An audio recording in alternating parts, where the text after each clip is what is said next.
Eternal charity. Right. Eternal charity. Now, however life ultimately ends up being on eternity, whether we spend it in a world to come, which comes along, I suppose it's still a belief, I guess, a possibility, or whether we really spend eternity in heaven as a people, or those who inherit such a thing.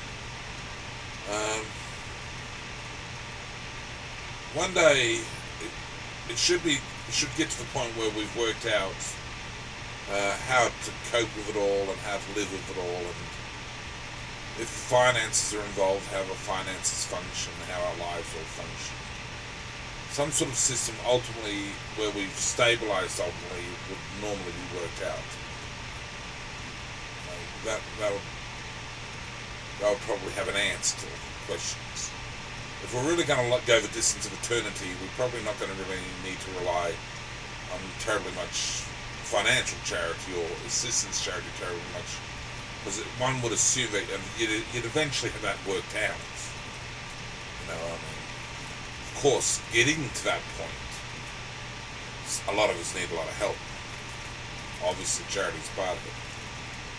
But you would imagine, I would think that in the fullness of time, when you've gone through your thinkings and your understandings in life, and you've worked out how to live, and eventually how to live and take care of yourself, or you and your family, things if such a thing's a reality, which I think there might be.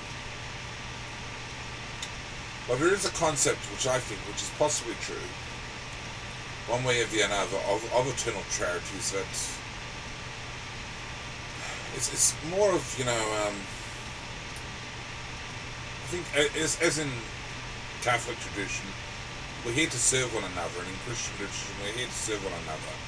And as a Noahide, I probably believe that as well, that we're here to watch over each other and to care for each other. And a lot of the time, we're lonely. We need a friend, things like that. Someone to talk to, someone who pats us on the shoulder, and a close partner, a confidant who gives us a hug, a family member gives us a hug, and things like that. So there is an eternal charity which goes on. I mean, you might be the richest man in the world, but it doesn't mean you don't need a hug. You still need a bit of loving. The richest man in the world, he might have everything under the sun, but as John Bon Jovi sings, what have you got if you ain't got love? You don't have much if you're just rich. Without a bit of tender love and care, it's not much of a life. So there's an eternal charity which goes on, and it's the charity of concern, the charity of care, the charity of friendship. And, being a carer, I suppose, caring about something, bringing them up, spending some time with them, being their friend. So that Haven Outreach and A&M Outreach, I suppose, the outreach departments of the charity sort of concerns the society of the advanced movement, of Kara Noahide faith, biblical Noahide faith, is in the short term, yeah, we are there for a charity as well, and if it ever grows into something of significance, we're there to support people and help them out financially, with food and all those sorts of things which all charities do.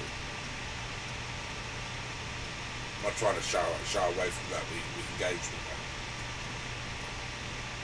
But in the long term, one might possibly think that when all the issues are resolved and homeless man has had his last feed because he's now got a home or something, taking care of himself, and all the charity which needs to be done, if it ever gets resolved, maybe it goes on forever, but if it ever gets resolved, and it's come to a point where, people have got their issues and their life sorted out. One thing which is still a challenge, perhaps an internal challenge, is caring. As I've said, caring. So there's an eternal charity, faith, hope, and charity. Faith, hope, and life. Faith, hope, and charity is an eternal charity, and it's caring and loving for people and being a friend, taking care of them and helping them out, patting them on the back. You know, being a positive sort of supporting member of society. The king's no good if the king doesn't give a shit.